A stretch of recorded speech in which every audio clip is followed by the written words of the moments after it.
I was house-sitting for my friend Eli out near the state line, beyond the last gas station where the asphalt starts to fray and the signs get more like suggestions. He and his dad run cattle on a spread that looks flat from the road until you start walking it. Then it's cuts and arroyos and pockets of brush, old juniper and piñon, the kind of country that hides things. He had to haul out to Albuquerque for a week, some paperwork mess, and a part for a well pump. And he asked me to watch the dogs, keep an eye on the gates, make sure nobody cuts the fence. I had just finished a job in Farmington and didn't want to go back to the city yet. I said sure, I like it out there. At least I did. The house isn't fancy. It's one of those low cinder block places with a metal roof, surrounded by equipment that has all seen several lifetimes. A tractor with a limb welded across the broken step. 2 stock trailers with different colors of rust. An ATV with a bungee cord for a throttle return. There's a shipping container with the doors chained shut, and SPARE spray painted on it. When the wind pushes, everything answers back in its own voice. Chain against steel, a weak hinge, a length of rebar clinking like a bell. If you've grown up with that kind of sound, you don't even hear it anymore, which I guess is part of how this can sneak up. Eli's dogs are 2 blue heelers who act like they are the sheriff and the deputy, and you are the cattle. Good dogs, too smart for their own good. They know me, and I know them. They were my first barometer that week. At first, they were normal. Excited, busy, snappy when they thought I wasn't working fast enough with the food. They prowled the yard like they always did.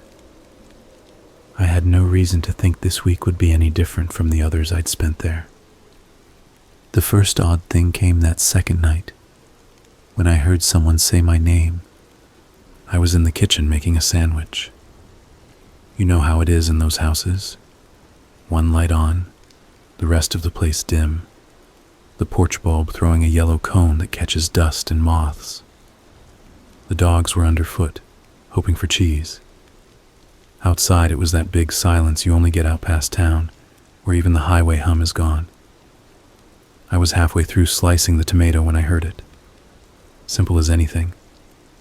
My name, like Eli's voice, but not the part of it that matters. It had the shape of his voice, if that makes sense, the rhythm, the way his words lean. But it sounded like I remember his voice, not like it is when he's right there beside you. Think of a voicemail you've listened to too many times. A recording, not a person. It came from the front gate, that same lazy call he uses when he doesn't want to spook the dogs. Hey, you in there? Only he was supposed to be 100 miles away. I froze with the knife in my hand and the tomato bleeding on the cutting board. The healers sidled behind my legs and peered toward the door, their hackles up. But they didn't bark. They didn't bark. And those dogs bark at dust devils. I put the knife down. My first thought wasn't anything supernatural. I figured Eli had forgotten something and came back, or his dad had sent some hand to check on things. I took a breath and went to the window. I didn't flip the porch light because the dogs were telling me not to. I just leaned to the side and looked through the edge of the curtain. The front gate was closed. The yard wasn't big, just dirt and the wheel ruts, the big cattle guard across the driveway, the water trough. The gate was a metal panel with that farm store pattern. There wasn't anybody there. The gate chain swung a little like it had been touched and then let go. The dogs' noses were at the bottom of the door, trying to drink in the smell from the crack. When I took another step, both dogs shifted to keep themselves between me and the door. That got my attention like a slap. I backed up. My heart was doing that slow, heavy thing, ready to run, but not allowed to yet. "Who's there?" I called, which was stupid because what did I plan to do if it answered? There was a long space where even the cicadas sounded like they leaned away from the house. Then it said my name again. Same stretch on the second syllable that Eli has. Only this time it didn't get the pitch right. It dipped where it should have risen, like someone singing a note they'd heard once and didn't quite remember. The healers made a low, tight sound and pressed against the door together, but still no bark. I felt my skin crawl. Literal. The whole body responding to something your head is still filing under random weirdness. I stayed put. I didn't open the door. After a minute, if that, we heard gravel crunch, slow, far side of the yard, like someone dragging their feet. Then nothing. I stood there like an idiot, trying to think of a good reason for any of that. Wind in the fence, the echo from the road, some kid screwing around. The place is pretty far off, but you could get to it if you wanted. I told myself I was jumpy. I finished the sandwich, and I kept the porch light off, and I ate standing up in the kitchen with the dogs looking at me like they were eating the tension out of my hands. When I went to bed, I put the rifle where I could reach it. Not because I believed in anything, just because that's what you do when things don't add up.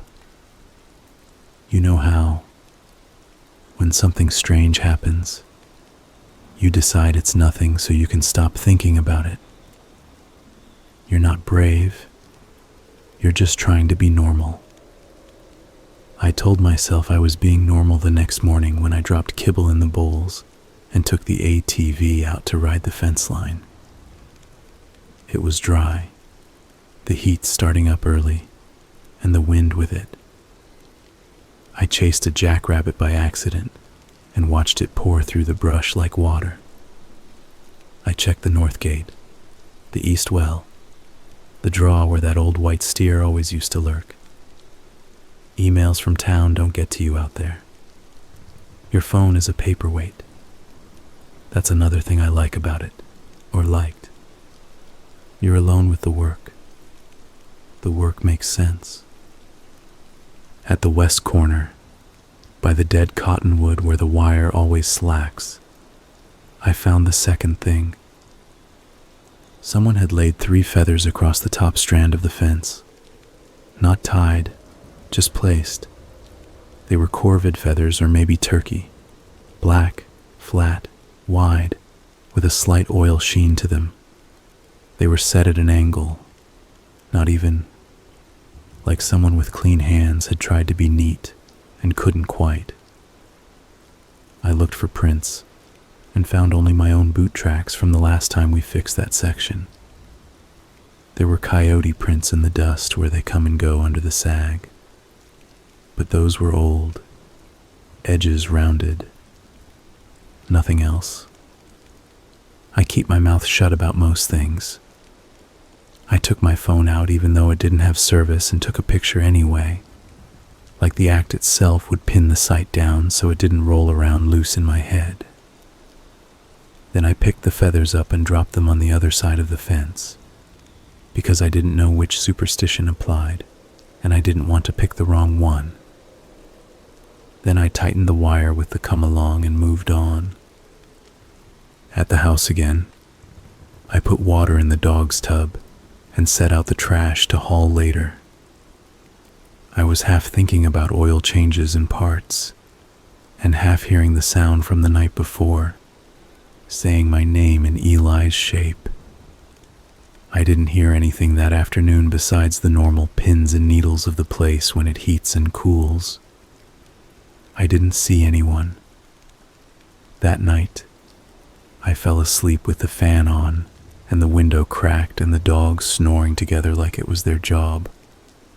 Right before dawn, I woke up because the healers pressed themselves against the bedroom door and stayed there like wet blankets.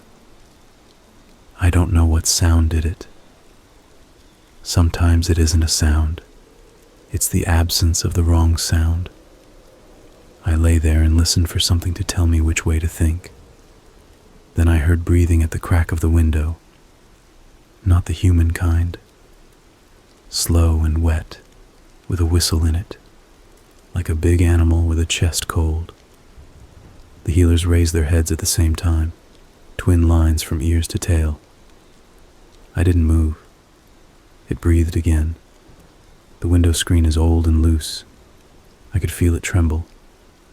Every part of me wanted to bolt for the door and run out the back. I didn't. I lay flat and tried to be one more lump in the dark. It breathed once more. Then I heard the soft tick of paw pads, a rhythm like a dog walking along the wall, except heavier, splayed somehow. It went along to the end of the house and stopped. The dogs went stiff. Then whoever it was said, in Eli's dad's voice, more or less, "You awake?" I've known his dad since I met Eli. His dad's got a voice like gravel in a sack, friendly only in the corners. He doesn't waste syllables. This had the words he would have used, but like somebody spelled them phonetically and then read them out loud without understanding them. I could hear the mouth shaping them, wrong. There was the side order of wet breathing. The healers didn't growl or whine. They did this almost silent chatter with their teeth. People say dogs don't smile, but I've seen them smile. I've never seen them hold their teeth like that. I didn't answer. I'm not stupid. That morning the sun took forever to scrape itself up. When it did, the yard looked untouched. I walked the house. I found tracks by the bedroom window. Pads, yes, but the pads weren't right. They looked heavy and narrow and too long, like a dog stepped on soft ground and someone dragged 2 fingers behind each print while the mud was still wet. I've seen cats, dogs, coyotes, bobcats, a mountain lion once with a bad forepaw. I haven't seen those. I didn't take a picture. I know that doesn't help you, sitting there, wanting proof. I wanted to step them out of existence, so I smoothed them with my boot. I didn't even tell myself I had a good reason. I just did it because I didn't like seeing them. That afternoon, Allie stopped by. She's the neighbor 1 section over. The kind of neighbor you have out there where a neighbor means 20 minutes by truck if you're in a hurry. She brought a pie she claimed she overbaked, which is an excuse she uses when she wants to check on you and not make you feel checked on. She never knocks. She just calls your name as she comes up the steps. The dogs like her enough to pretend they don't. They were happy to see her that day, which made me relax for the first time. I told her a little. Not everything. What I said was, I'm hearing weird stuff and the dogs don't like it. She made the face older women make when they are deciding how much to say to someone younger who could still mess up their whole life. She put the pie down and said, "You keep the doors locked at night?" "Yeah." "And the windows?" she asked, glancing at the one with the loose screen. "I'll put a board in there." She nodded. "Don't answer if someone calls you by name." "I know," I said, though I didn't. "You might think you know," she said. She poured coffee like it was medicine. "You tell them your name and that's an invitation. If you've already done it, don't do it twice." "I didn't," I said, and that was true. If it's someone you know, don't trust it. Make them do something you've seen them do. Make them remember something you remember. Don't give it a thing from your hand, and don't take a thing from it. If you must talk at all, talk to it through the door. Don't look past it into the yard. Don't... She stopped herself. I didn't come to scare you. You'll be fine. It's just been dry. When it's dry, the old things walk closer. She didn't say the word. If you're from there, you don't... If you can help it. Even I am not saying it out loud to you now. I know what you asked for. You said you wanted a Skinwalker story, like I could pick one off a shelf and change the names and tell it with a flashlight under my chin. I'm telling you the only way I can. The way my grandmother would have made me if I'd been fool enough to ask her for a ghost story at the dinner table. Respect matters. That word pulls. I'm not pretending to be something I'm not, but I'm not going to show off with it either. Allie left before dark. She said something about checking the west fence on her side and waved me off when I offered to go with her. The dogs watched her truck until it became dust. After that, it was just us three again, and the feeling like a storm that doesn't show up, but still changes the air. I dragged a board across the window and wedged it. I cut a stick and propped it under the back door handle. I made a small fire in the old iron ring and sat by it until the stars came out like salt. I didn't call anyone. My phone blinked at me with a sliver of a bar and then gave up. The fire burned low. The dogs settled. Somewhere out beyond the dark, something moved. You can tell the difference between a rabbit and a person by the sounds they make without thinking about it. This didn't decide for me.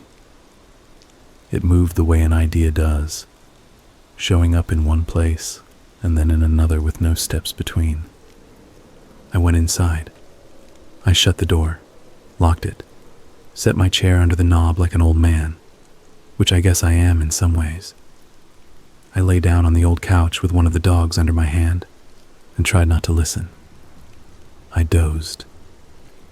When the knock came, it was the kind of knock that's all knuckle. No patience. It started like someone who belongs there, just snappy enough to make you get up.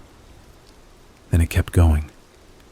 Not fast, not ritual, just the wrong rhythm. A person who's never done it doing too much. The dogs did not move. The one under my hand went rigid and pretended to be part of the couch. The other slid under the table and put his face into the corner like he could hide his eyes from what he was hearing. I felt like I ought to say something, like it would be more suspicious if I didn't. I couldn't think of any words I trusted. The knock stopped, and there was this pause, and then, "It's me." That was Eli's voice, shape and all, but 10% off. Like someone doing an impression and forgetting it halfway through when they got distracted by breathing, because that breathing was back behind the words. "Open up," it said. "I left my keys. You remember?" And then this pause, like it was waiting for me to fill in the blanks of our friendship. I kept my mouth shut. I don't care how good you are at copying. You can't fake the dumb little private language that only two people have earned. And even if you can, I wasn't going to be the one to hand you the test answers. "It's cold," it said, which it wasn't. "I'm hungry," it said, putting an extra syllable in there it didn't need, like a kid rehearsing a line. Then it stopped trying to be needy and tried to be mad. "You're going to be sorry," it said in a voice that had more teeth in it than it should. I let the silence sit. My palms sweat into the dog's short hair. The house made one of its normal settling pops, and I nearly came out of my skin. Then it said my name again, gently, like it was trying to pet me through the door. It said it the way Eli said it the day we got stuck in the wash, and he told me not to panic. I could feel the memory rising to meet the sound like a fish to bait. I pushed it back down with both hands. The dog under my hand wagged once, so slow it was like a shiver. It stayed at the door a long while. I know you want a number. I won't give you one. It was long enough for the burn in my arm muscles to turn to a dull ache and then go numb. Long enough for my fear to get bored with itself and try other forms. Long enough for my stomach to remember that I had been eating a sandwich 12 hours ago and quit in the middle. It asked me questions which weren't really questions. It said, "Do you remember when?" and left the space open like a mouth. It said, "Say your name so I know it's you," which made no sense. It pressed the door once, not hard, just the way you would if you were standing there and wanted to feel the barrier for yourself. Then it left. I didn't hear footsteps. The absence was worse than the presence. There's a flavor to being ignored by something that knows where you are. The next day, I found the chicken coop doors open and a hen sitting in the doorway like she had been put there. She was alive, just flat as if someone had told her she wasn't supposed to move anymore. The rooster was hiding under the old lawn chair, all puff, which is a ridiculous place for courage. Feathers lay in a path across the dirt like a fringe. I closed the coop, fixed the latch, added a wire. I talked to the chickens like they were kids. I did these ordinary things because I didn't know what else to do. That sounds weak, but it's the truth. Most of the time the choices are keep doing your chores or panic, and chores will get done whether they help or not. That afternoon I checked the trail cameras. Eli had a few set up on game trails, mostly for fun. He's got one behind the house aimed at the scrap pile where feral cats sometimes pass through. I pulled the SD cards and sat at the table with the old laptop that smells like dust and coffee. Most of what you get on those is wind. A burst of 30 photos of a branch having a busy day. A rabbit doing what rabbits do. A big rat with a snake tail. On the one behind the house, I found something that made my mouth go dry. It was me. Or it looked like me. Standing in the yard where the dirt goes cracked when it doesn't rain. In the first picture, I'm facing the camera with a sort of shrug, like I got caught walking up on it. In the second, I'm turned slightly, showing my side. In the third, I'm gone. That's not the weird part. The weird part is that I didn't walk out there. The weird part is that the person in the picture has my jacket on. Same torn cuff. Only the left sleeve is longer than the right. In a way my jacket isn't. Like someone stretched it. And the face.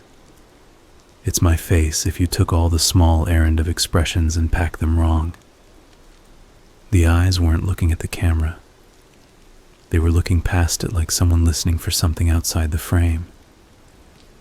I stared at those 3 photos until the laptop fan started whining and the dogs who had been sleeping under my chair got up and moved away from me like I smelled wrong. I ejected the SD card and put it in my pocket. I know. You want me to show it to you. I wanted to show it to myself later to prove I hadn't imagined it. Maybe you think I'm making excuses. I walked out to the shipping container, unlocked it, and put the card in an old ammo box with a bunch of hardware and tools nobody uses. I shut the box. I shut the container and snapped the lock.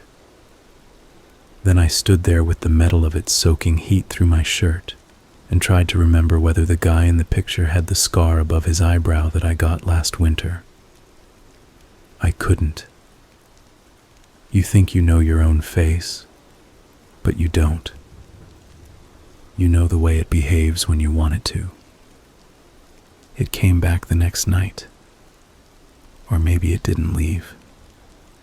There was a wind that pushed the smell of the distant refinery into the yard.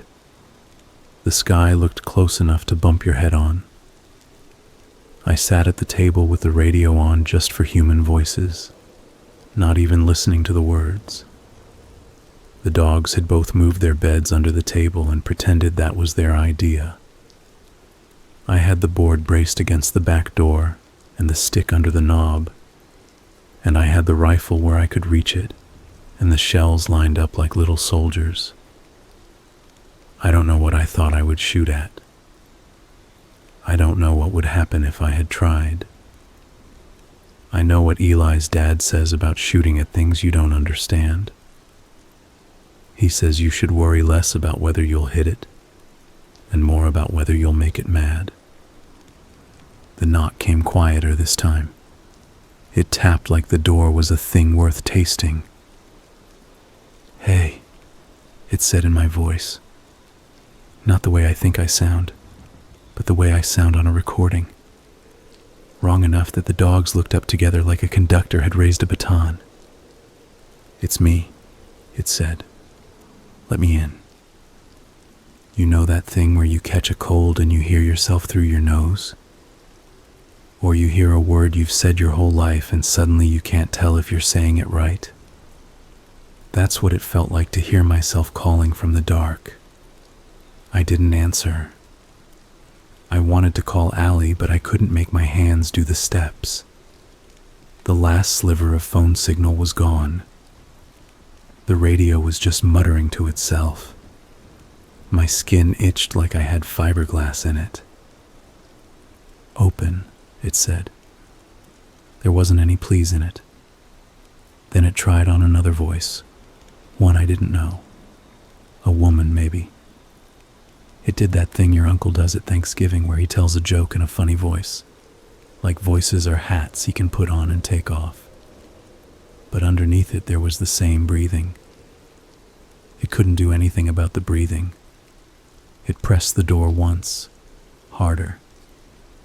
You could hear the wood complain. I thought about what Allie had said. Make them do something you've seen them do. I swallowed, felt the dryness scrape my throat like a match, and said, "If you're Eli, tell me the name of the horse that bucked you off into the creek." It didn't answer. There was a long, slow exhale through the nose, like a bull. Then it said, "Sweet as pie." "Did you give my dogs water?" It said my dogs. Eli never says that. He says the dogs, like they own themselves. It tried another. "You fixed the hinge on the south gate," which is not a thing anyone would talk about at my door, especially not in the night. It was rummaging around in its pocket of tricks, and nothing in there fit the lock. I told it, through the door, "Come back in the morning." I don't know why I said that. People say dumb stuff when they're scared. Doors eat your smart words. It went quiet. Then it laughed. Don't flinch at that like it's the punchline. The laugh wasn't dramatic or wild. It was a copy of a human laugh. The way you do it if you didn't understand why people do it. Only that they do. It was too even in places and too broken in others. That was the first time it made me mad. You get tired of being afraid and anger walks in. I stood up and the chair feet made that squeal they make that vibrates your teeth. The dogs both flinched. I put my hand on the rifle and thought about opening the door and ending the question. That's pride. I won't pretend I don't have that kind of pride in me. I kept the door shut. "Come back in the morning," I said again, less steady. It didn't. It went around the house instead, stopping every few feet to press a window just hard enough to complain. It was checking latches, checking screens, humming sometimes, like it had learned that humans hum when they are bored and wanted to try it on. At the bedroom side, it slowed, and my stomach did this slow roll because I'd forgotten about the tiny high window in the bathroom where the frame is loose. It's far too small for anyone to climb through. What I was remembering wasn't a person. I heard the little rattle it makes when the wind takes it. Then nothing. Then a sound like a hand running along the inside wall, the thin call of drywall complaining.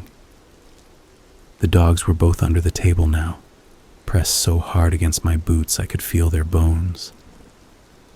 My mind did this stupid flick through the practical checklist. Where's the duct tape? Do I have screws? Can I brace that frame with a broom? None of that fit what was happening.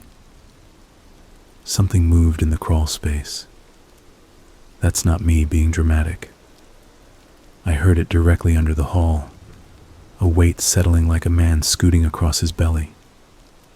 It bumped the heating duct, and the duct coughed dust. The house had an old access hatch in the closet. I had put a box on top of it like an idiot, like that would keep it closed. I didn't have time to get in there and nail it shut and do all the real things. I had time to look at the closet and decide whether to run at it or run away. I did neither. I stood perfect still and tried to think quiet, which is nothing but one more superstition. The something beneath me moved along slow as patience toward the far end of the hall, grating against the beams. Then there was a pause so crisp it felt like a click. My name came again. This time it was behind me, not at the door. It was right over my left shoulder, speaking through the drywall like drywall could be a mouth. "Hey," it said softly. "Don't be scared." It pronounced scared like a stranger would. I did something I didn't plan. I said clearly, "Who made the mark on the inside of the old well cap?" Eli and I made that mark with a roofing nail when we were testing the pulley last spring. The only people who had seen it were us. I didn't know what I thought would happen. Maybe I wanted this to be a human prank so I could be done with it. Maybe I wanted it to answer wrong so I could say, "There, see," and give myself permission to stay afraid. It didn't answer. It did something worse. It answered almost. "The W," it said, sure as anything. We scratched a crooked W because we're not as funny as we think we are. "And," it said, drawing out the space the way a telemarketer keeps you on the line with a long "and." It didn't have the second letter. It wanted me to give it the second letter. I didn't. I opened the rifle bolt and let the sound speak for me. That's a kind of language. It backed off the wall with a scrape that set every hair on my arms trying to leave my body. And then there was that heavy crawling in the crawl space again, going back the way it came. It knocked once on the underside of the floorboards, not in a pattern, just a trial thump, like it was making sure I knew that the direction of doors and locks can be reversed if you have the wrong thing trying to enter. Then it went away, or it went still for so long that away, and still are the same word. I didn't sleep in the house. I took the dogs to the truck and sat in the cab and locked the doors and put my back against the glass so I could see. I kept the rifle across my lap and the headlights off. I didn't turn the key. I didn't want the engine to talk. The dogs put their heads on my legs and pretended to snore.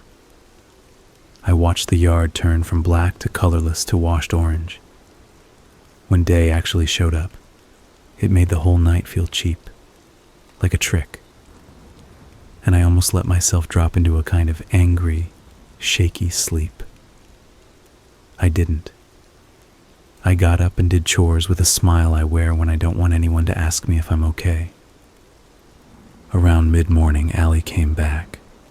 She pulled in hard and crooked, like she'd been driving and thinking at the same time, which isn't her. She got out and looked at me like she wanted to say 5 things and would settle for saying 1 if it was the right one. Instead of that, she said, "I brought you one of those motion lights your aunt sent me, and I never put up." She didn't have an aunt who sent anything. She had a box with a hardware store sticker on it still. She held it like it might break if she squeezed too hard. "I'll put it at the back," I said, and realized as I said it that the back was where I least wanted to put anything that would tell me what was there. She said, "I brought something else." She dug in her truck and brought out a jar. It was a small mason jar with ash in it, gray with black flicks. She handed it to me like she was handing me a ring. "You put a little line of this across your threshold. Not thick, like how you'd salt something for taste. Put a little on the windows and the crawl space hatch. Step over it yourself. Don't drag it. Don't let the dogs lick it up. Don't ask me questions about it, because I don't have answers you want. Just do it.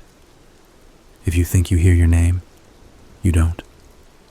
If you think you see someone you know, you don't.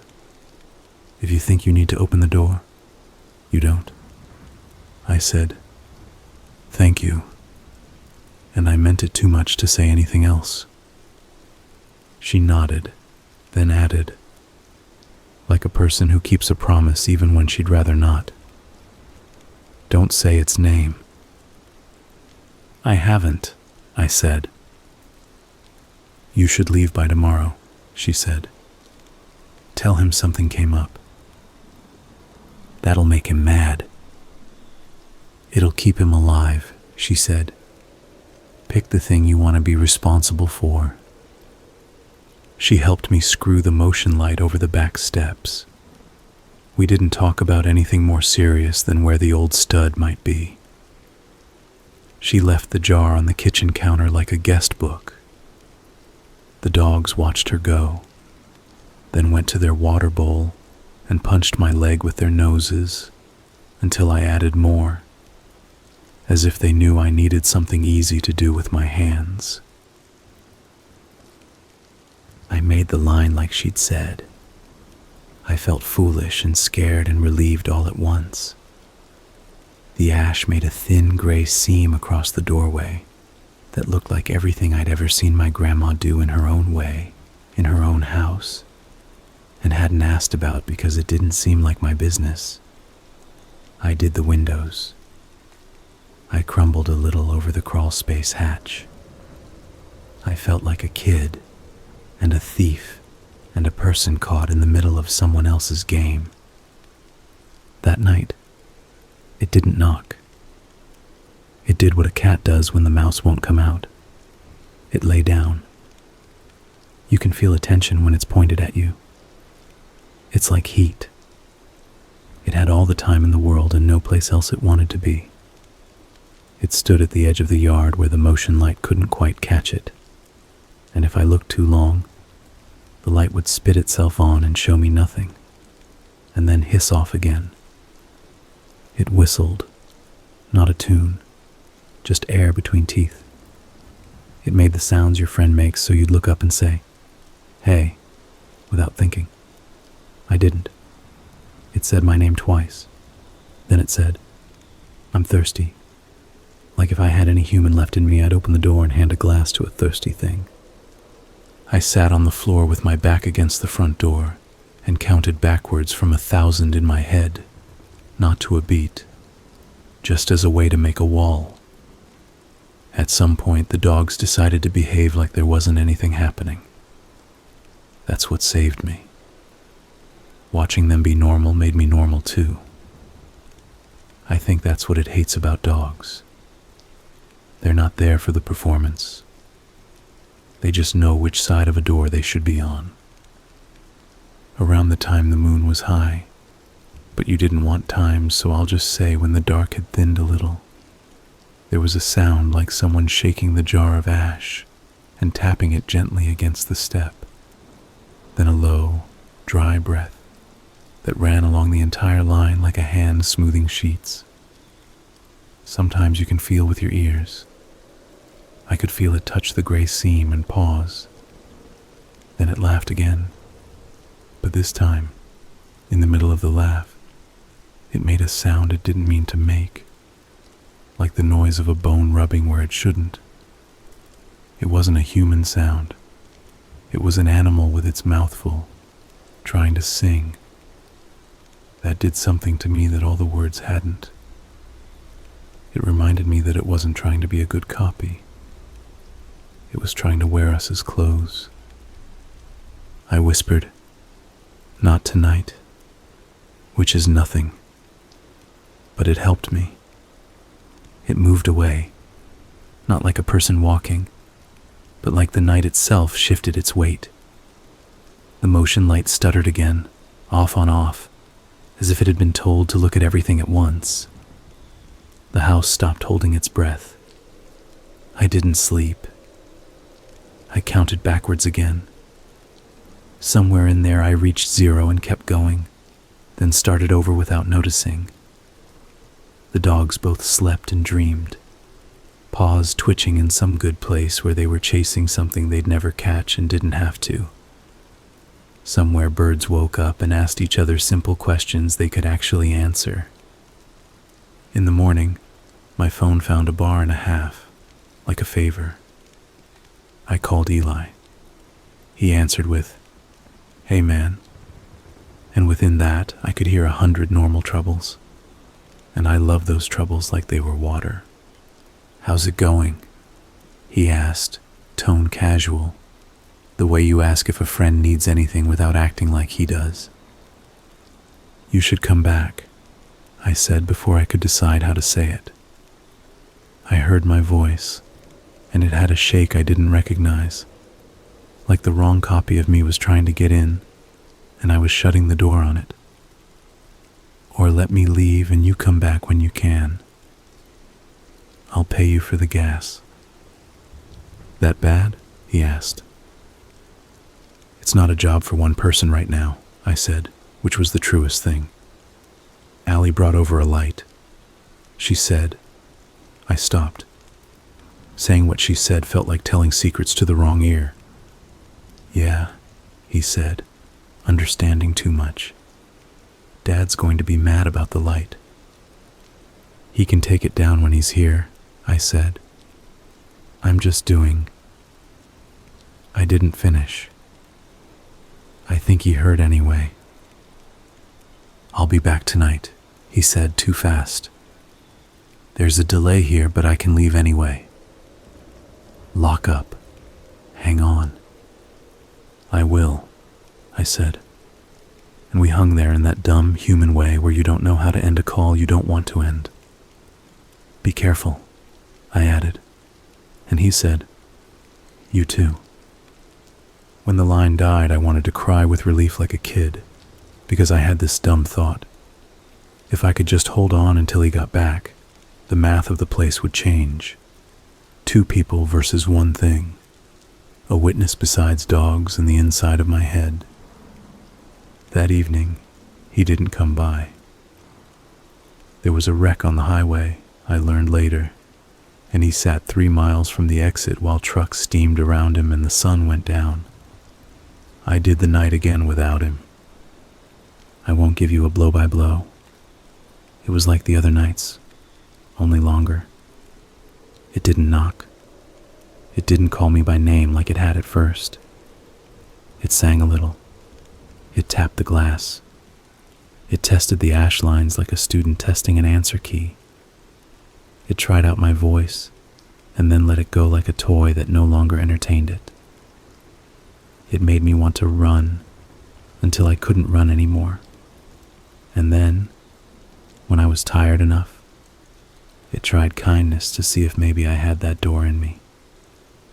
It told me stories about me, little things it had learned from its game camera pictures and our half conversations, and it almost got stuff right. my brother's name, the way I take my coffee, the cut of the jacket I was wearing. Almost. At some point, the motion light popped and went dark. I didn't hear the bulb break. It was like someone unscrewed it politely. Around the point where my mind started rewriting itself so I could stand the idea that this was just how things were now, I heard a truck. You know, the sound of a familiar engine. It's not mystical. It's just experience. You know the way your friend shifts into the yard. You know his brakes the way you know a laugh. I stood up. The dog stood up. They ran to the door, tails doing that high, proud flag thing they do when they're choosing joy. Because joy is here, and you can choose. I put my hand out. I didn't stop them. I should have. I'm still deciding whether this was my mistake, or whether it would have found a way to be my mistake, no matter what I chose. Headlights swung across the window and cut lines across the wall like clean knives. Gravel scritched under tires. A door slammed. Footsteps came up the stairs loose and happy like a boy coming home. "Hey," Eli's voice said. And it was Eli's voice, exact, from the way he crushes vowels to the way he lets his words relax at the ends. The dogs danced and whined. The door handle tried itself as if it had always belonged to his hand. "Open up," he said. "I forgot my key." "I'm not opening it," I said through the door, and felt like a traitor. "Tell me." He laughed, cutting me off. "What is this, a test?" he asked, okay with the idea that it might be. "You want me to tell you the horse? That old flea-bitten rat who drowned me? Patsy, that what you want?" He had it. He had it perfectly. The laugh, the swear, the breath, the old, stupid, useless detail only the two of us hold because nobody else cares. I felt my knees give and I put my forehead on the door with this dumb, dirty relief, like being forgiven. The dogs were stomping in place, singing a little because they spotted a future that made sense. It knocked again, and this time it was the knock that says, "We're done with jokes." My hand touched the lock. Every hair on my arms rose at the same time. That happens when there's lightning too close, or when you get a fever so high it forgets your name. The ash line under the door felt like a thing, not a dust. The dogs, mid-joy, stopped like someone cut their strings. They turned their heads toward the door, and they didn't wag. They listened with their whole faces like a child. It was the smallest thing that kept me from turning that lock. It was the smallest thing that saved me. "Seatbelt," the voice said on the other side, like a wrong word in the middle of a prayer. It said, "You wearing your seatbelt?" In this flat, testing way, and the bottom dropped out of me. That is the thing I say to Allie when she leaves. I teased her into the habit because she used to drive like a person who believed in being thrown clear. It is not a thing I say to Eli. I never say it to him. He says it to me when we go into town. He says, "Hey, dummy, on," with his hand on the buckle. The voice had the right story and the wrong narrator, and it couldn't tell the difference because it doesn't understand that story is the only thing that matters in a human mouth. I stepped back. I said, like a fool talking to God, "You should go." The dogs both leaned against me so hard I had to put my hand on the wall to stay upright. It didn't get mad this time. That would have made it easier. It was patient. "Oh, come on," it said in a smile. "Let's not be like this." It didn't press the door. It didn't try the lock. It just waited for whatever in me might want to be good. It waited like it had done this before, and in that moment something broke. The part of me that thought if I played this right, I could pass some test, and we'd all go back to normal. There wasn't a right way. The best I could do was refuse to do the wrong thing. That's not hero stuff. It's stubborn. It went quiet. The engine sounds faded out like a tape rundown. I heard what was actually there. Not a truck, not brakes, not his boots. Wind and bugs and the big slow noise of a big sky. The dogs panted. My knees hurt. You know you're still alive when your knees hurt. I let go of the lock. Not tonight, I said again, and meant it with my bones. The way you mean a promise to yourself in a voice no one else needs to hear. It didn't try again. It walked around the house one more time, and it dragged its right foot just enough to make me see a figure in my head that I do not want to see when I close my eyes. Then it left, or it let me think it left, which amounts to the same. In the morning, Eli pulled in for real. He didn't whoop like he usually does, didn't honk, didn't treat the day like it was a horse he could ride into something exciting. He got out and looked at me under his hat brim and said, "You look like trash," which is the kindest thing anyone had said in days. He hugged the dogs and they let themselves be ridiculous just for him. We walked the yard. We looked at the windows and the doors and the ash marks that had become smudges. We didn't see prints like the day before. We saw what you always see after a thing like that. A yard that looks like a yard. He asked to see the camera pictures. I took him to the shipping container with the chain still hanging from it. The ammo box was there where I'd left it. The SD card was not. We took the laptop out and checked the other cards. Wind, rabbit, cat. I tell you this because I know exactly how this sounds. I could say I lost it. Maybe I lost it. You decide how generous you're going to be with me. I told him the whole thing. Not the way I'm telling you. More like you talk to a cop. Basic, stripped down. He listened like he listens when a heifer's got something wrong and the vet can't get there for 2 hours. When he was done listening, he spat into the dust and said, "We'll tell my dad we're moving into town for a bit." He put his hand on the door frame and didn't look at the ash on it. "We'll come out in pairs until, I don't know." He swallowed. Until. We hauled what we needed into his truck and into mine. I put the dogs in the back seat with their heads out, and they didn't argue when I shut the window to just a slit, which they always argue about.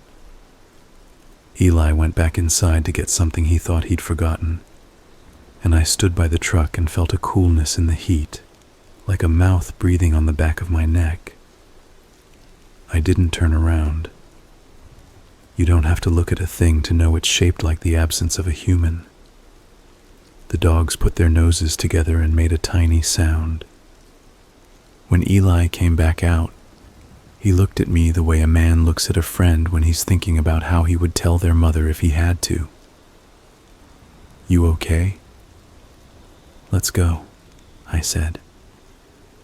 I didn't answer his question because it had too much in it. We drove in convoy to Allie's. She stood on her porch with her arms crossed, pretending to watch a hawk, and didn't look surprised. She raised her chin at me like she was counting my fingers and my ears. "You eat?" she asked, which meant everything else. We said thanks without saying it. She said nothing else about ash or names or doors. She handed each dog a biscuit, said both their names right, and didn't flinch when one of them put his head into her stomach like he was trying to climb in. After that week, I didn't go back alone. I'm not saying I won't ever. I'm saying I won't, while the part of me that remembers can still feel it like it's happening. Eli and his dad changed some things, moved some things. We put motion lights at both doors, and they worked for a while, and then they didn't, and then they did again. If you want that to be the end of the story, you can stop here. I won't think less of you. But you asked me what I won't do now, and why. So here. I don't answer my name at night unless I can see the face that says it, and that face looks tired in all the right places. I don't leave the crawl space hatch with a shoebox on it like a child. I throw the ashes from the wood stove out with more respect than I used to. And I don't step on any line someone else put down, even if I don't know what the line is for. I don't stand with my back to a screen. If I hear my own voice outside saying something I think I would say, I don't let myself do the polite thing. I don't open the door. I don't go toward the voice. I also don't play coy about help. If I'm in over my head, I call a person and say, "Come sit with me until I remember how to be myself." That's not a joke. There's a part of this that wants you alone. It doesn't care about your house or your stuff or even your skin. Not really. It wants the one thing you can't afford to hand it, which is your idea of who you are when someone who loves you says your name. That's the handle. You give it that once, and it doesn't need your door. Sometimes, and this is the part I almost didn't tell you, because it feels like bait in my own mouth, I will be in my apartment in town, lights on, neighbors yelling at their kids through the thin wall like a friendly radio station, and I will hear, just under the noise, the sound of Eli's truck in the parking lot. It will be so convincing that I will get up and walk to the door and put my hand on the lock.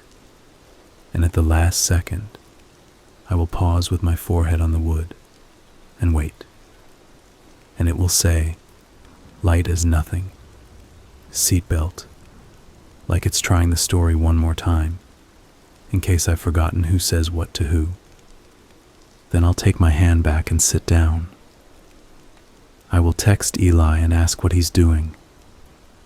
He'll send a picture of some fence nowhere near me, or a plate of food too big for any single person, or the underside of a truck he's been under for 3 hours. The sound outside will slick away like oil in rain. I'll watch the door until my stupid heart decides to act like it doesn't know how close it came to setting fire to my whole life. You asked for a scary story you could put on your channel. You want me to say the word and make a show of it and talk like it's something you can buy at a gas station. I can't do that. I can do this. Tell you not to show off with your name. Don't repeat it into the dark, like you're signing autographs for the universe.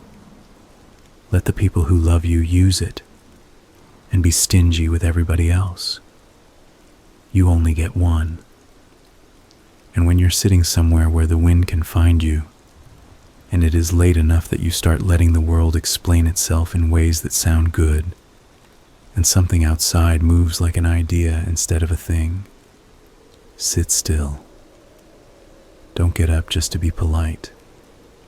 Lay your hand on the dog or the cat or your own knee if that's what you've got, and remember one true thing about yourself that no one outside your skin knows how to say. Keep it. Don't feed it to the night because the night asked nicely. If you want more details, I could give you more. The specific places, the way the ground feels under that dead cottonwood, the number of screws in the hinge I replaced on the south gate. I could tell you about the kid who came by selling magazine subscriptions a month later, who wouldn't look me in the eye, and how Allie watched him leave like a hawk watches a snake. I could tell you about the time Eli's dad heard his dead brother call him from behind the shop, and he said, clear and steady, "You can keep going," and kept sweeping sawdust until the sound got bored and picked someone easier. You can have those if you want them, but I think what you need is the map, not the miles. I think you need to hear a person who is not brave tell you it is not about bravery. It's about small choices made in the smallest hours, when nobody will ever know if you made the wrong one, except the part of you that hears your name and looks up, even if nobody told you to. I didn't open the door. That's the whole story, told long. If you want a moral, and I don't, it's this. Some knocks don't mean there's somebody there. They mean there's a part of yourself that's willing to believe. And you should thank whatever raised you right, if you can tell which part is which. And if you can't tell, don't answer. That's all. I'm not saying the word. Don't say it like it's a friend. Don't say it like you want it to come closer. If you ever hear your own voice call your name from the dark, you'll remember what I told you, whether you believe me now or not. You'll put your hand on the lock, and you'll freeze with those dogs, waiting to see what story you're going to tell with your hand. Tell the right one.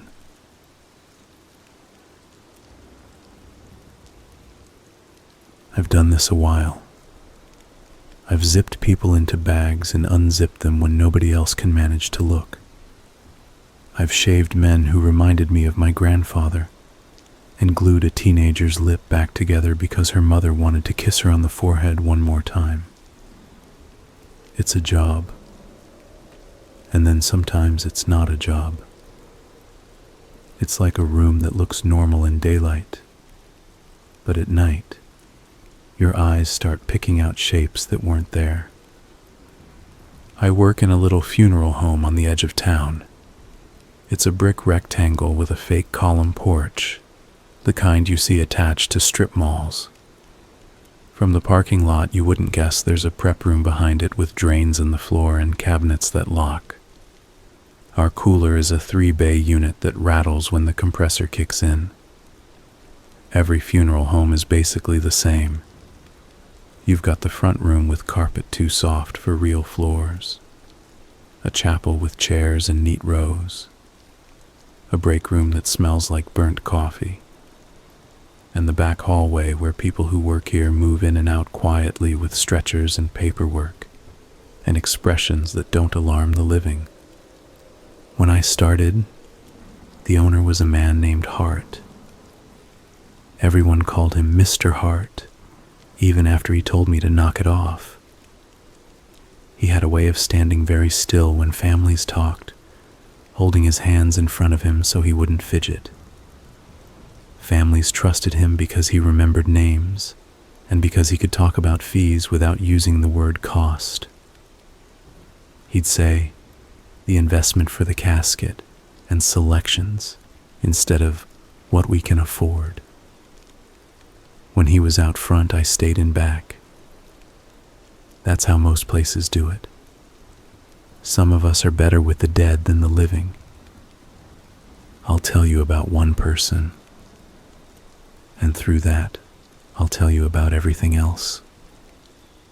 He came in on a Wednesday, a county case that had been delayed because the daughter lived out of state, and the son didn't answer his phone. The coroner's office paperwork called him unattended death, with no next of kin reachable.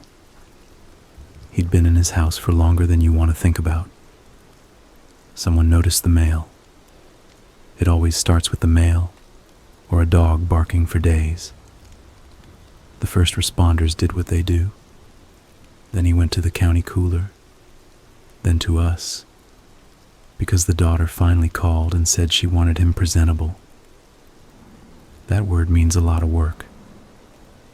I met him as a bag with duct tape around one end because the zipper had busted at the coroner's. There was a county tag on his toe and a folded stack of forms in the pouch. I moved him onto the table. I put on 2 pairs of gloves, mask, face shield. Not because I'm squeamish. You keep what you can off your skin. That's not superstition. That's don't take work home. You want me to avoid fancy talk, so I'll say it like this. If someone is found after a while, they don't look like themselves. Skin is a costume that doesn't fit anymore. You touch, and it slips. The air has been inside them and wants out, and when you press here or use the trocar there, it comes out with a sound that normal people call a moan, and we call gas. It's not a ghost. It's physics and biology, most of the time. The daughter wanted a private goodbye. No full viewing. She said over the phone she hadn't talked to him in years, but she needed to see him once without the bed and the mess. It's a common request. We don't judge. We make it happen, or we say gently that it can't be done, and offer another way. This one, I said yes. I shouldn't have. I'll own that. I said yes because I believed I could pull him back into a shape she could recognize for 15 minutes. I've done worse. I once reconstructed a man who had met a windshield in a way nobody should. I once found a finger in a pant leg and called the family to ask, "Do you want this placed with him?" Like I was asking paper or plastic. I'm not a magician. I'm a mechanic with better manners. So I did the work. I washed him and set him. Setting is closing the eyes and mouth in a way that doesn't look like we did anything. There are plastic eye caps with little barbs that grip so the lids don't sink. There's a mouth former you can use so the lips don't collapse. Some people sew the jaw. Some use a needle injector with little tacks and wire. I like a gentle suture through the gums if the tissue will hold. I shaved him. There's a way to shave a dead man so you don't nick the skin. You stretch and go slow, and you listen for the sound of hair being cut because that's the only normal sound in the room. I mix my fluid. For a case like his, you go strong. Formaldehyde, water conditioner, humectant, dye so you can see distribution, a little anticoagulant. The trick is pressure and rate of flow. You don't blast. It'll tear tissues. You coax. You massage. You raise vessels clean. Right carotid and jugular are the usual pair, but sometimes I'll go femoral if the neck is damaged or if the face is fragile. The first sign you're getting somewhere is when fingertips pink up. On him, the right hand blushed and the left stayed gray. I checked. There was saponification in the left arm. That's a word we use when fat turns to soap in the wrong conditions, making tissues waxy and stubborn. It can happen in a sealed room over time. It can happen to anyone. You don't think of yourself as ingredients until you do my job. I stopped the machine and rotated, went femoral on the left. Better. The face took color unevenly, so I massaged and used small amounts of dye. I got the lips to lay right. There was purge, fluid coming up from the lungs and stomach. I adjusted, aspirated. The trocar slid in like a tool should. The first cavity purge is always an honest smell. It tells the truth about someone's last hours in a way words fail to. I've had mints, whiskey, laundry detergent, the copper of blood, and the sour of fear. On him, I got wet paper and mildew, like he'd been asking for water and nobody heard. I don't believe in last messages. I'm just telling you what I smelled. I emptied. I treated. I closed with a button he'd never feel. I put him into a dressing gown. not his suit yet, because I wanted to give the daughter an option. See him in the prep room with the sheet up, or wait for me to dress and casket him. I know how long a person can manage to stand in front of what they've been avoiding. You learn to read shoulders, how high someone pulls their chin when the door opens. You make a space between unbearable and necessary. That's the job. While I was cleaning, the cooler cycled off and on again. It does that. The fan makes a low hum when it starts. I had 2 other people in there, a lady from the hospital who'd passed in hospice, and a man from a car lot. Hart. Those 2 were going to the crematory in the morning. I do cremations on Thursdays because that's when I can run the retort all day without interrupting a service in the chapel. If we have more, I'll go Friday. You schedule death like you schedule deliveries. It's absurd if you think about it too hard, so you don't. I was putting away my needle injector when I felt the air shift like someone opened a door, and the plastic apron around my waist tugged. Preps rooms don't have drafts unless someone kicks on the exhaust fan or the cooler door sticks open. I looked to the cooler. It was closed. The indicator said temp was holding. The ceiling vent was steady. Fine. I was tired. Little things get big when it's you and a table and your own breath for hours. I stepped away to the office to call the daughter. Her name was Mara. She had a voice that tried to be businesslike and then cracked on Dad. I told her it would be ready in 2 hours, and she said okay. But could she come now? Could I meet her at the side door? Because she didn't want to walk past the reception room with the lamps and the cookies like a foyer to an amusement ride. She didn't say those words. I put them in now. She just said side door, and I said yes. I cleaned the prep room. I checked him again. He looked better than he should have. I know that sounds like I'm complimenting myself, but no. There was a softness to his face, like he'd just woken from a hard nap. It made me uneasy in a way that had nothing to do with superstition. When a face looks like that, it means you shaved off too much shadow, or you've brought up vessels you didn't mean to, and the effect will be wrong when it settles. You can't be sentimental with it. You aim for recognizable and peaceful. Anything more is a lie the room will correct after you go home. Mara came. I led her through the back hallway and into the prep room. I asked if she wanted me to put him in a chapel with softer light. She said no. She wanted to see where people did things. People say that sometimes. They need the full picture. The tile, the stainless, the hose on the wall. I respect that. She stopped about 5 feet from the table, and I watched her shoulders turn in and then square. She nodded. She looked him up and down and then fixed on his hands. A minute or 2 passed. I keep time by how hard my feet start to ache. She didn't cry, which doesn't mean anything except the room has different rules for everyone. When she did speak, she asked me a question I've only heard once before.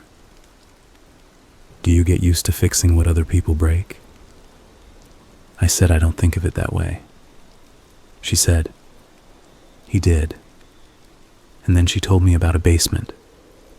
She told me about jars that used to have screws and buttons, and then had other things. She told me about bags in a chest freezer. I listened.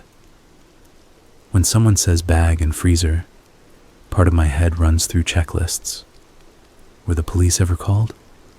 What jurisdiction? How long ago? Another part of my head watches the face in front of me, because you can't do this job and be only a form to fill. She said it like she was reading a grocery list. She told me he was a handyman, and some people didn't get their things back. I know what that means. I asked if the police ever came. She said yes once, and they left. He talked to them like a neighbor. He had a way. I didn't say anything helpful. I think I said, "I'm sorry."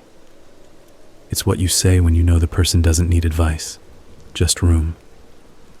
She reached out and touched his hand and pulled back quick like she'd put her palm on a stove. "Did you feel that?" she asked me. It's a terrible question because nobody wants to hear no, and yes means you're stepping into something you can't manage. I went to the other side of the table.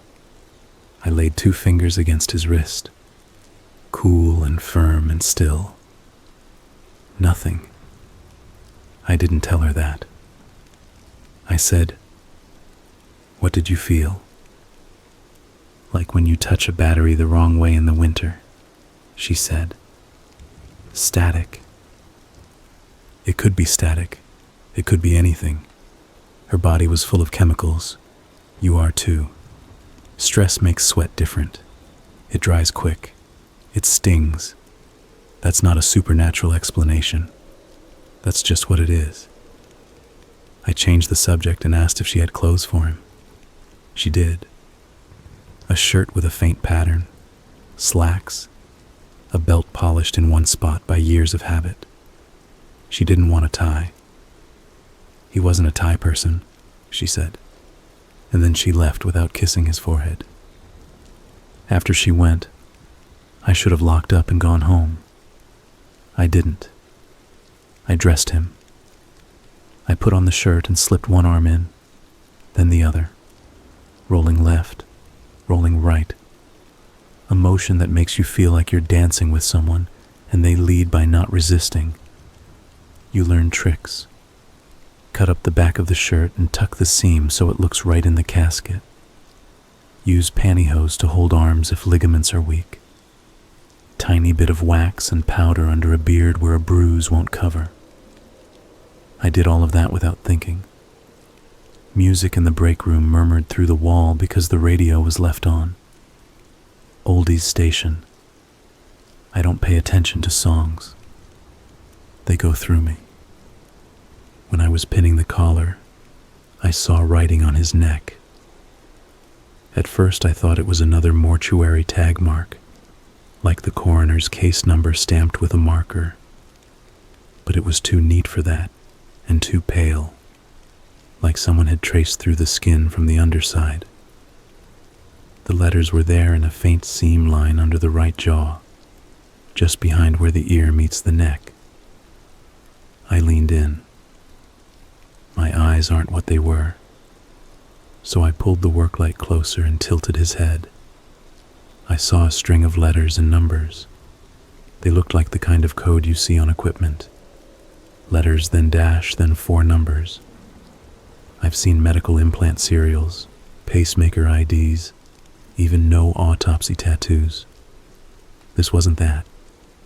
It was like a label someone had printed and buried under the skin years before. You'll ask if I took a photo. I didn't. I should have. Maybe I didn't because some part of me didn't want the photo to exist. Maybe I thought light and angle made a trick, and if I took a picture, the trick would stick. I finished dressing him and put him in a basic casket we keep for private ID viewings. No lining, just a cover. I wheeled him into the small parlor and left the lights low. I filled out the refrigeration log, updated the embalming report, and wrote a note to myself. Check neck marking, right side, possible scar. Then I went to the cooler to move the 2 for tomorrow's cremations into the staging rack. I opened the cooler. The light was already on. Now, and look, I know what you want from a story like this. You want me to say I saw something impossible. I'll tell you the truth. I saw something I had to explain to keep working there one more day. The gurney with the woman from hospice had rolled forward 6 inches. Maybe I hadn't locked it. The man from the car lot had frost on the zipper of his bag where moisture had frozen, and then thawed and refroze and made a little lace. The top shelf, empty earlier, had a box on it. A small cardboard box, the kind we use for cremains. It had a paper tape across the top with writing on it in Mr. Hart's hand. I knew his writing. It said, "Hold for pickup, Mara." It had a last name that wasn't the one on my new intake. It wasn't our Mara's last name. Same first name though, same uncommon spelling. My stomach gave me that drop feeling, like a car changing lanes too close. I took the box down. It was light. Cremated remains are always heavier than you expect, or lighter than you expect. Never what you predict.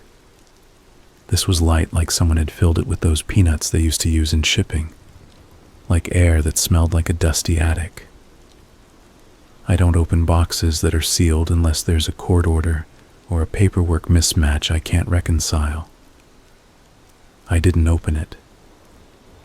I just stood there feeling the cardboard warm against my palm and thought about a man with a coat on his neck and a daughter who said basement and jars and he doesn't give things back. I put the box back and closed the cooler and went to Mr. Hart's office. He had retired officially 2 months before, but retired to a man like him meant he went to Rotary, and he let me run the back because I was cheaper and quicker, and I didn't get in trouble at Christmas parties. His office smelled like furniture polish and wintergreen mints. His desk had a locked drawer I wasn't supposed to open. I opened it because this is the point in the story where the person does the thing they're not supposed to do. If I say I hesitated, will that make you think better of me? I hesitated. Then I slid a flat screwdriver from my apron and popped the latch, because all locks back here are for show. Inside were files you'd expect, pre-need contracts, old letters from vendors, a photo of a young Mr. Hart in front of a hearse with a flat roof. There was also a ledger, not the kind of ledger we keep for the state. This was a simple notebook with dates and names and amounts, and in the margin next to some names was the same kind of code I'd seen on that man's neck. Letter -4 numbers. It wasn't implant ID. It was an internal thing, a system. Next to the code for a woman with the same first name as Mara was a note. Hold, no release. There were other names with the same note. Some had a check next to them in blue ink. The check marks looked fresh, like someone had been doing their homework here while I was putting a suit jacket on a dead man's shoulders. I heard the chapel door close out front. The building pops and settles, and sometimes the doors move in their frames. That's not a ghost either. It's wood and temperature. But I put the ledger back in the drawer and locked it anyway, because criminals worry about being caught, even if what they're doing is reading in the boss's desk. I went back to the prep room and sat on the stool when my legs started to complain. I've learned not to ignore my body. When you're alone with death all day, you need to keep an eye on the engine that lets you leave at night. I thought about codes and boxes and men with freezers. I thought about the call we make to the crematory when we deliver. The checklists. The ID disc baked with each case. The magnets at the retort door for pacemaker warnings. I thought about how many people trust a place like this to be a gate instead of a cul-de-sac. The next morning I was in early. I wanted to cremate the two and get ahead on the day. The crematory is in a concrete outbuilding. There's a retort with a stainless door and a control panel with a screen that pretends it's simple. You set the program, you watch, you sweep. You let the machine chew bone to sand.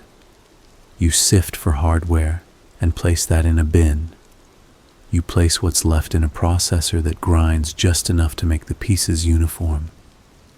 If I sound matter-of-fact, Remember, you asked for plain language.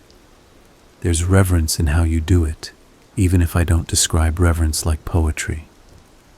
I swept with careful hands. I kept the tag with the case. That's what matters. Identity like a thread you don't cut. After I finished both, I labeled the temporary containers and put them on the shelf in the cooler, because the families weren't coming until afternoon. The small box with "Hold for pickup, Mara" stared at me from the top shelf like a word I didn't want to read. I took it down. I don't know what I thought I was going to do. Walk into town and knock on a door from years ago. Hand it to a stranger and say, "I think this belongs to you." You can't make things neat when they've lived messy for so long. I put it on the prep table. I went to the embalming report and looked up the code I wrote about the neck. I wrote it out on a sticky note and placed it next to the box. I told myself, I will ask Mr. Hart. I will ask him in plain words. I will listen to the answer, and then I will decide whether to quit or to call someone. Both options were real in my head. I'm not a hero. I pay rent. The phone rang. It was Mara. She wanted to come by in the afternoon and bring a photograph for the memorial table. I told her a time. She paused and then asked me a question about ashes. "How heavy are they?" she said. I told her it depends on the person, on bone density, on illness, on how much medical hardware someone had. I said a number range. She didn't say why she asked. I didn't ask why she asked. We ended the call with the normal words. When I hang up after a call like that, I usually look at my hands. It's a ritual without magic, just checking I'm not shaking. This time I realized I was holding the sticky note with the code, and my fingers were leaving little half-moons of sweat on the paper. I put it down. I turned back to the box. The tape on top had lifted a little curl like someone had pried at it and then smoothed it back. Of course it had. Tape does that. Glue dries. Cardboard breathes. I don't know what you believe. I believe if you work in a place long enough, it will teach you how to see it. The prep room teaches you skin from wax. The cooler teaches you weight from air. The crematory teaches you heat from heat that means nothing. The front room teaches you what a person looks like when they're about to break, and whether you should stand up then or stay seated so they don't feel shepherded. The office teaches you who keeps secrets. I waited for Mr. Hart. He came in around 10, carrying a stack of programs from the printer and a bag of bagels like he'd walked out of a sitcom into a different show. He greeted me like always, and I said we needed to talk. He went into his office and put the bag on the chair and turned to the window like he always did before delivering a no. He didn't get to say it. I put the box on his desk. He glanced at it. He recognized his own handwriting. He didn't touch it. "You want to tell me what this is?" I asked. "A hold," he said, like that explained anything. "From before." "Before you retired or before you got honest?" I asked. I didn't mean to be sharp.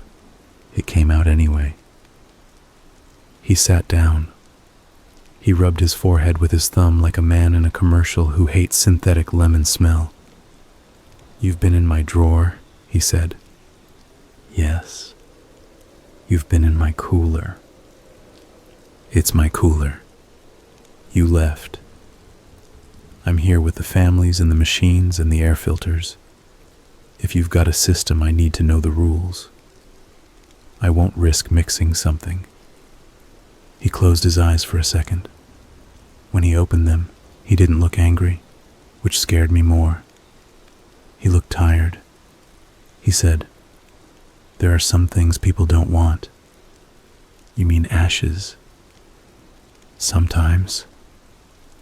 Sometimes people don't want what's left, because what's left isn't the person they remember, or because they can't afford a place to put it, or because they're halfway across the country and can't manage the shipping.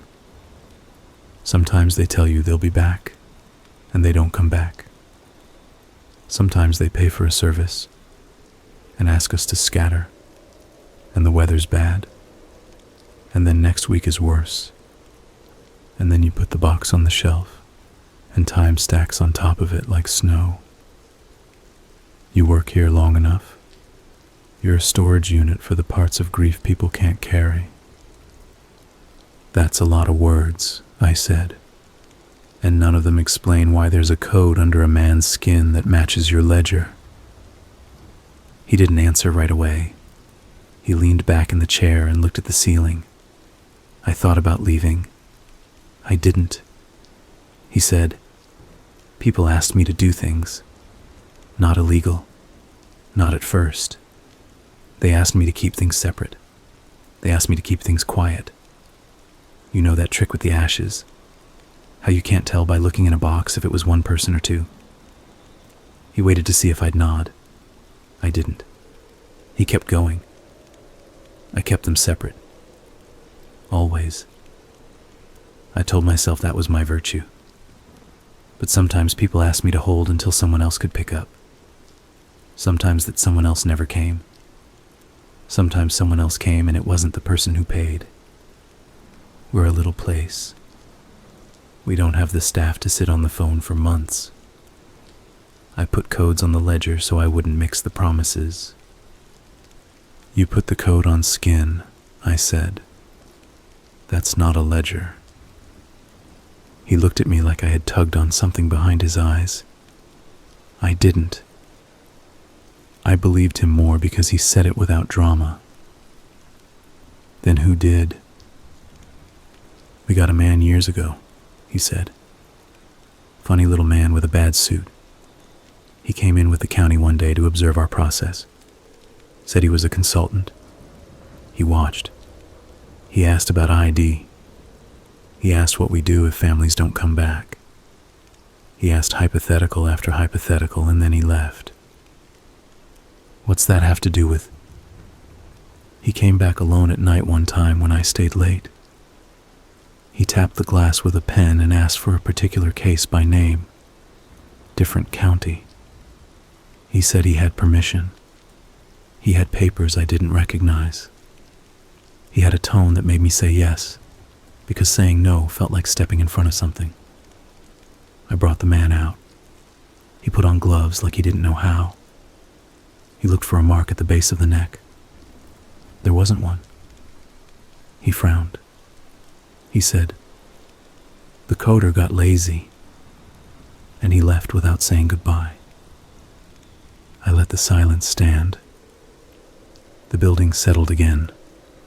From the prep room, I heard the hum of the aspirator because I'd left it plugged in. Noise travels in wires in places like this. I thought I was being paranoid, he said. Then months later, the same man came and asked for a woman by first name.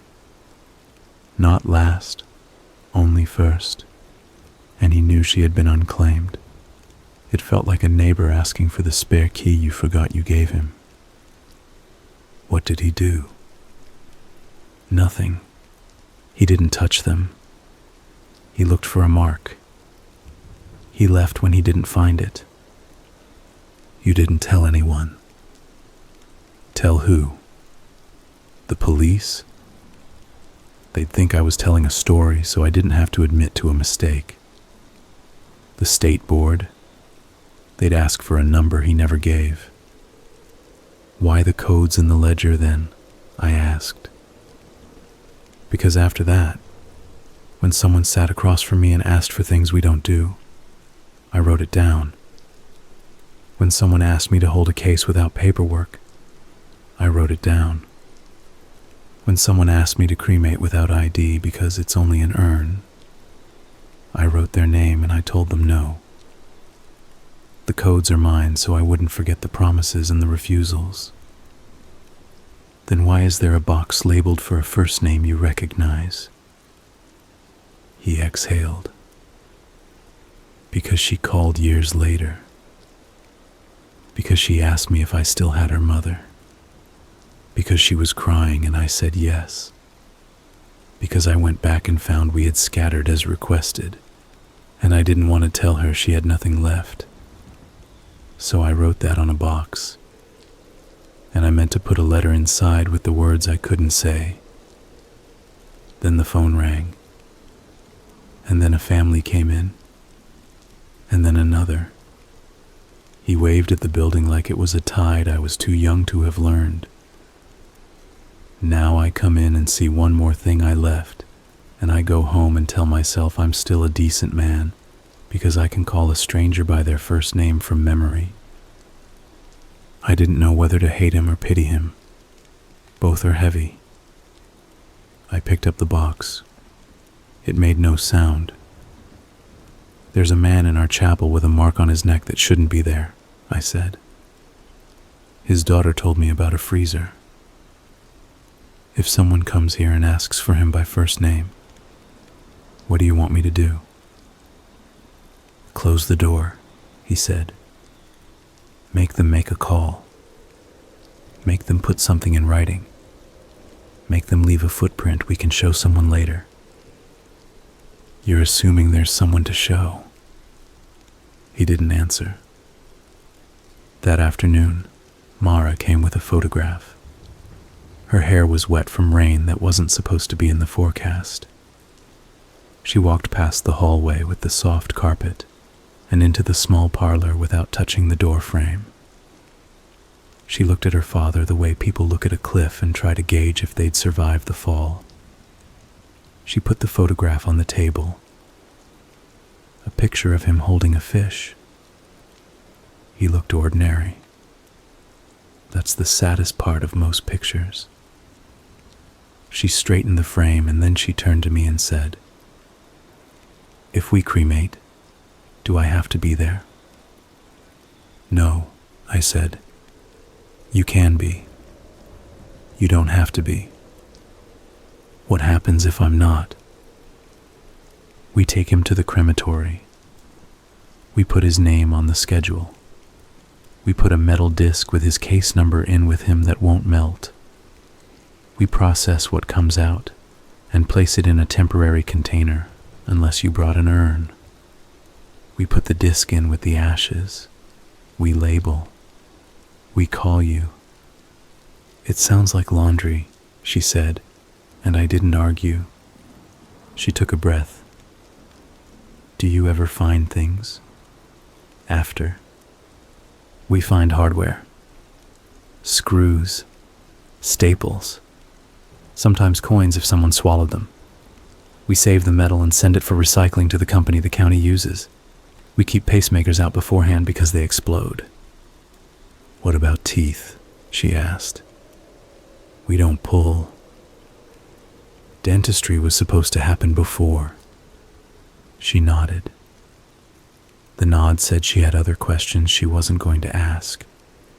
Then she said, "I want him cremated. I don't want anything back. It's not my job to talk someone out of a choice unless it's unsafe or illegal. But I heard Mr. Hart's voice in my ear from earlier about people not wanting what's left because it wasn't the person they remembered.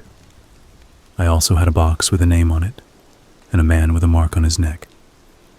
I said as carefully as I could, "You can call if you change your mind. We can hold for a period." She surprised me.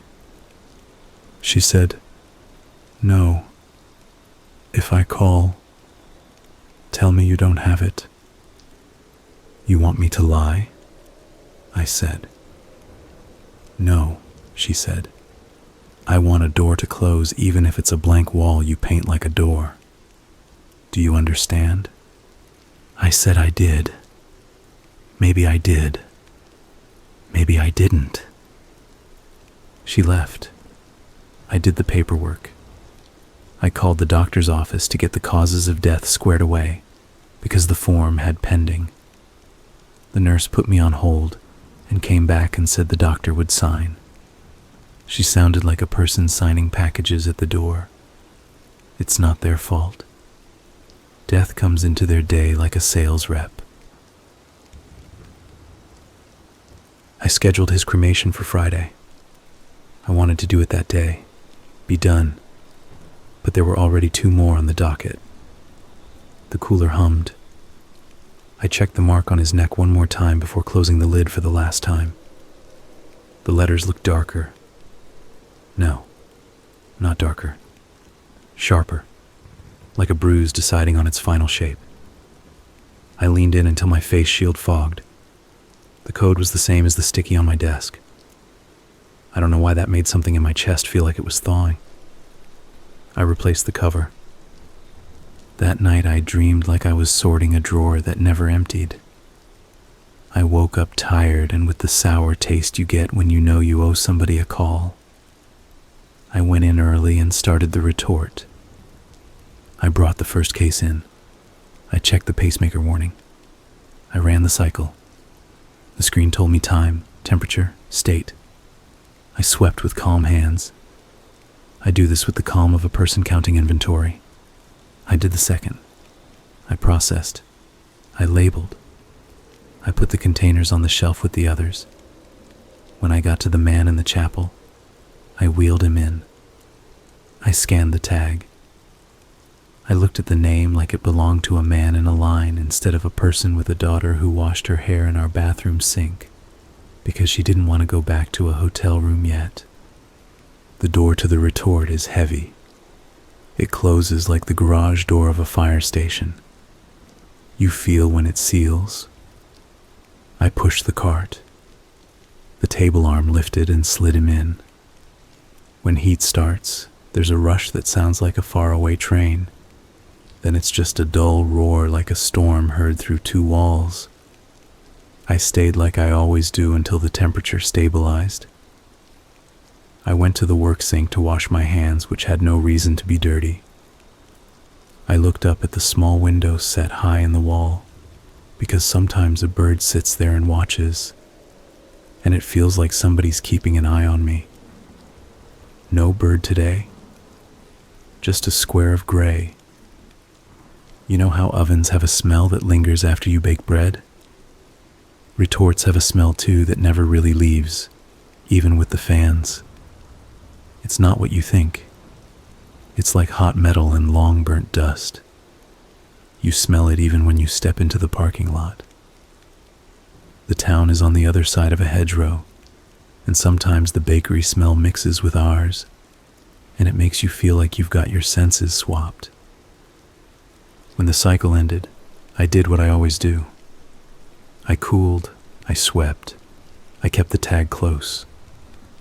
The pan had the usual shape of bone. If you do this, you learn to read shapes at a glance. Hip, femur head, cranial fragments. I do not run a carnival. I'm telling you the material reality. I put the processor on low because some bones, older men's, need less time.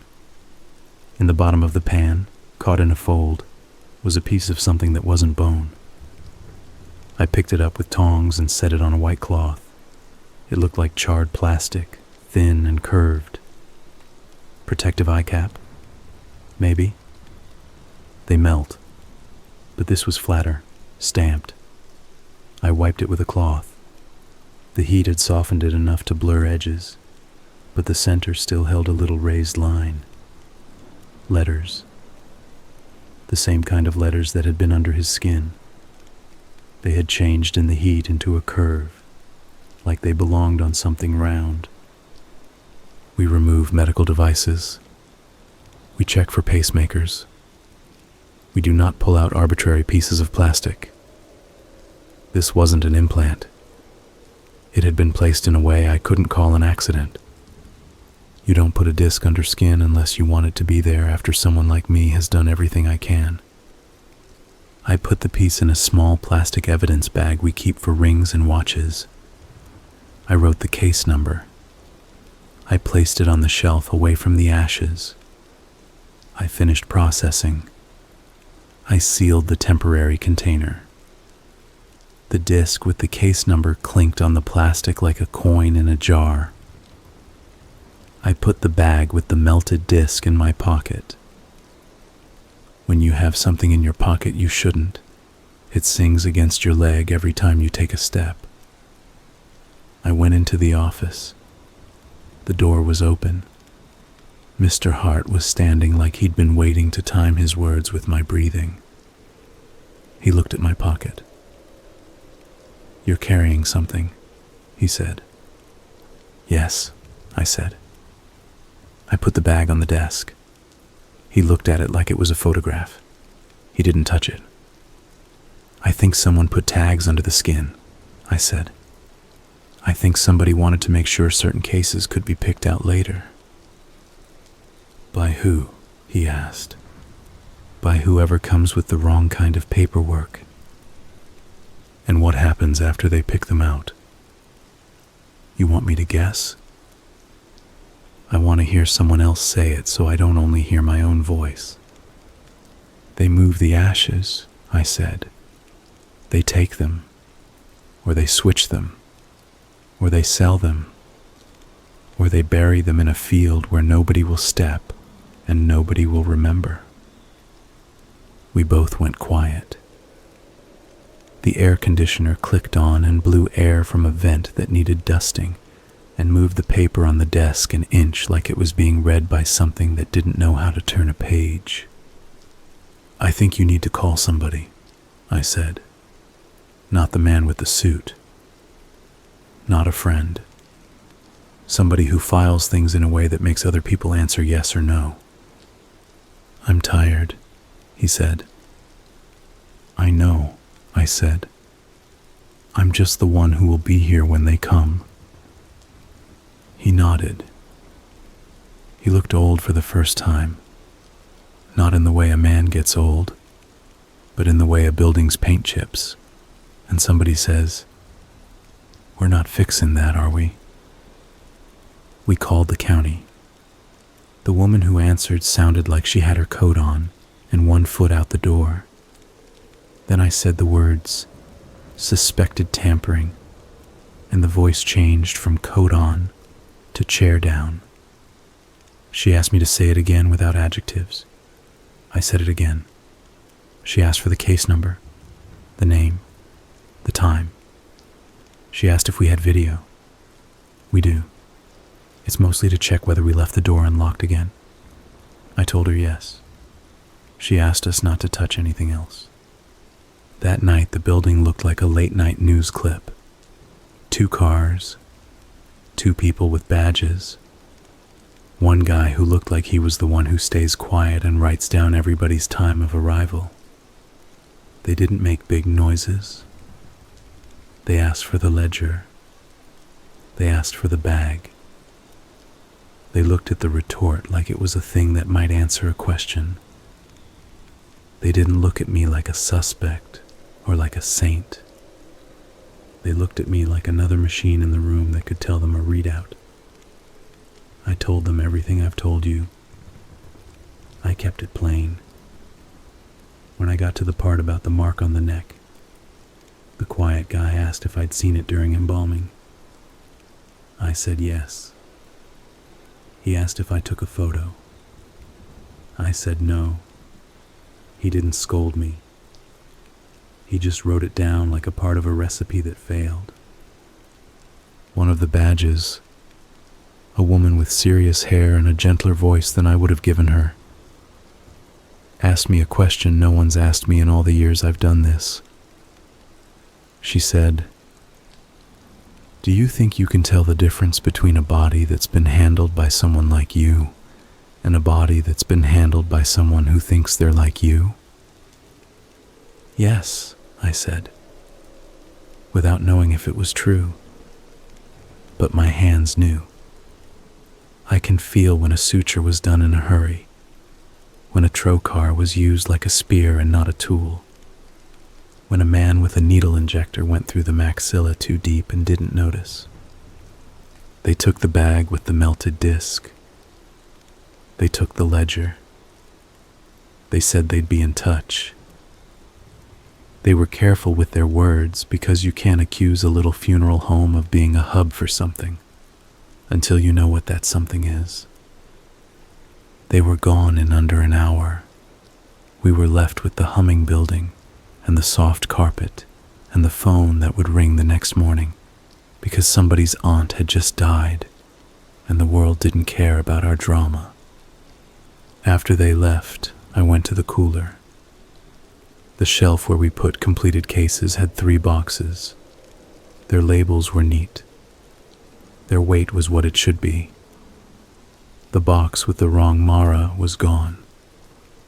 I shut the cooler door and opened it again, like you do when you lose your keys and look in the same pocket 10 times. The box was gone. The label had been there that morning. It wasn't there now. I looked at the shelf, the floor, the staging rack. I checked the crematory room because sometimes things get set down wrong. A box doesn't walk. I checked the log. Nobody checked out any remains. There was no signature. In the lobby, the door to the front porch was locked. There was no car in the lot except mine and Mr. Hart's. He hadn't left my sight for the past hour. He was in the office with the badge people. I went back to the cooler again like it would change if I looked faster. It didn't. The duct tape edge where the box had been had left a flat imprint.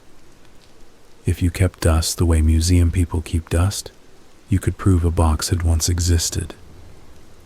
I told myself I was tired.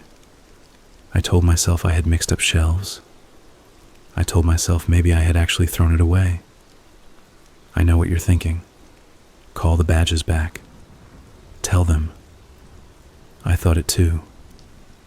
Then I pictured the quiet guy writing down, "Funeral home staff misplaces cremains."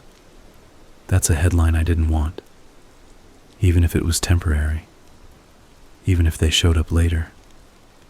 I did nothing, which was a choice that put a weight in the air that's still in the room when I go back there mornings. The next day, a man came in with a smile that didn't fit his mouth and a suit that fit too well. He tapped the counter with a business card. He said he was looking for a hold by first name. He said it like he was ordering a sandwich he'd been getting since childhood. I looked at the card. No company name.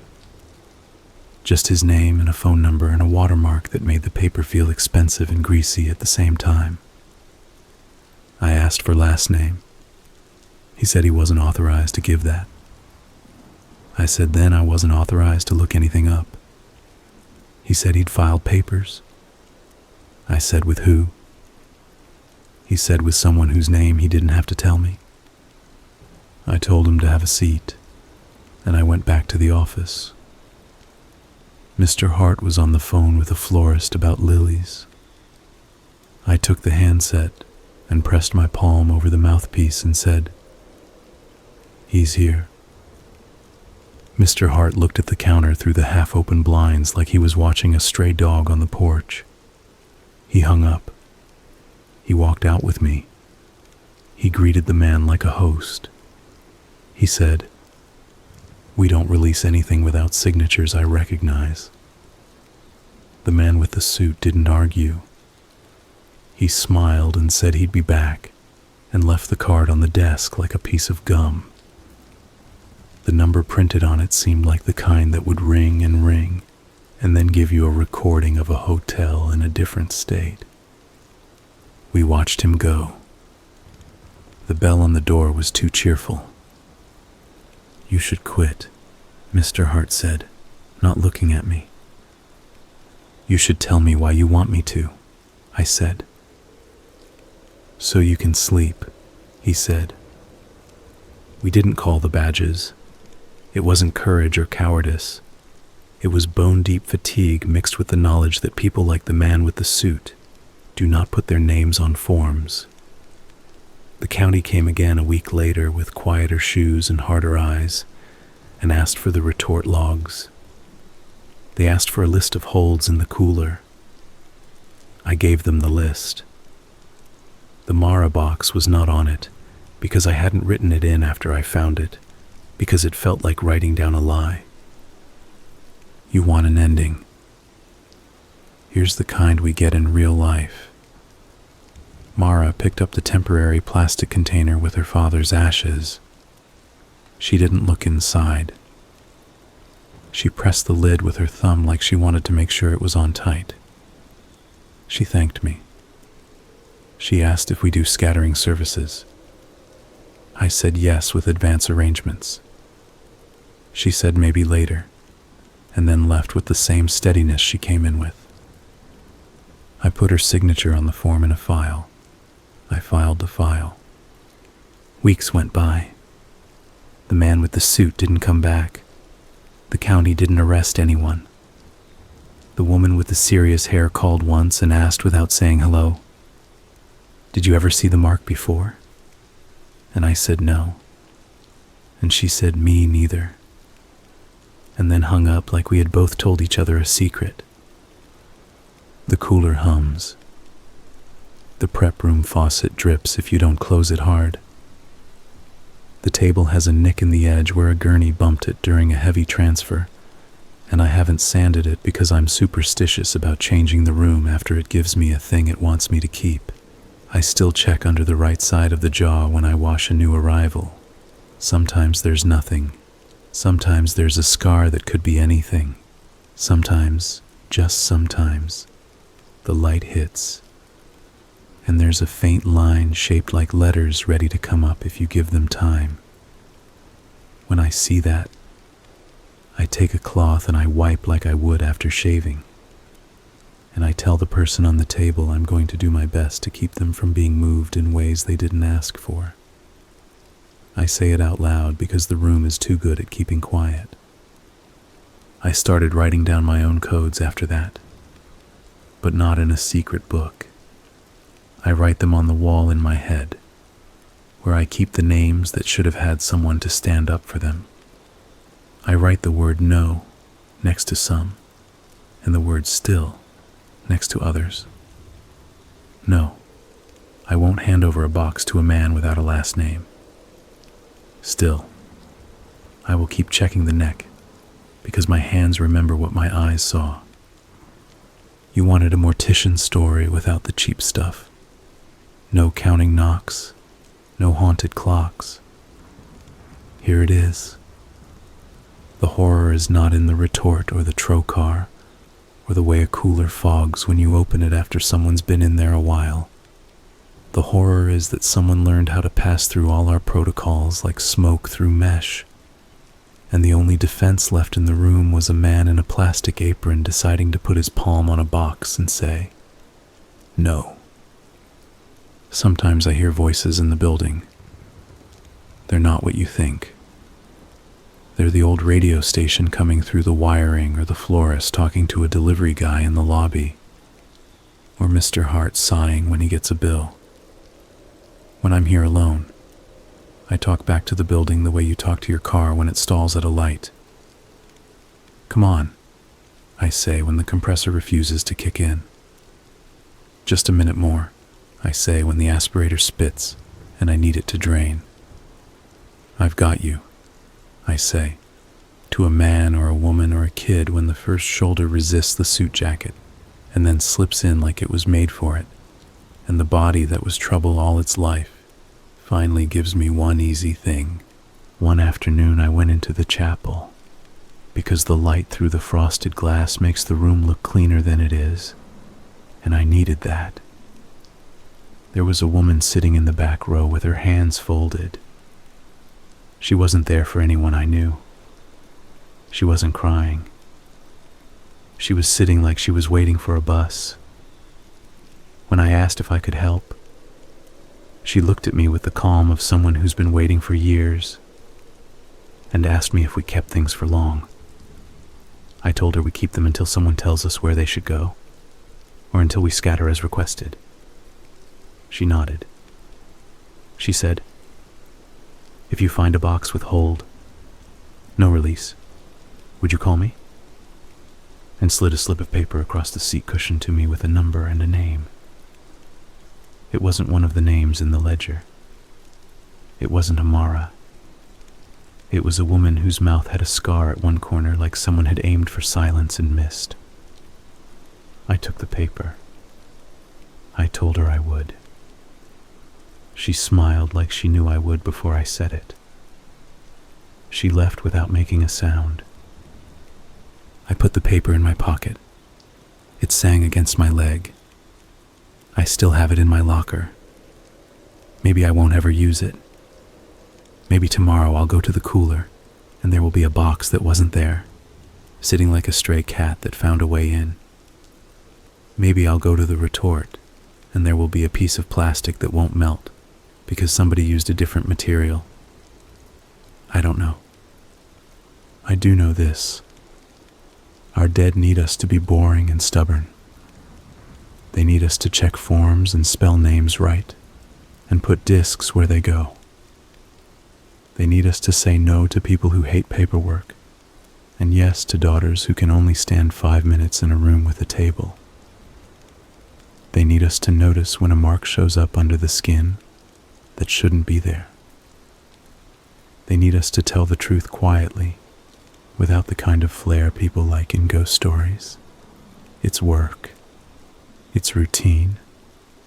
Most days the creepiest thing that happens is a radio turning itself back on because the outlet glitches. And then there are days like the ones I've told you about, where something presses its thumb against the floor of your life and leaves a print you can't sand away. On those days, when I lock up, I stand in the doorway and look back at the prep room for a second. I don't say any fancy words. I check that the faucet is off. I check the cooler latch. I check that the aspirator is unplugged because the motor can overheat if the outlet is bad. I say, enough for today, to nobody in particular. And if I feel that little pull of air at my apron again, I put my palm flat in the space where the draft should be and push back until the room gives me my handprint and lets me leave.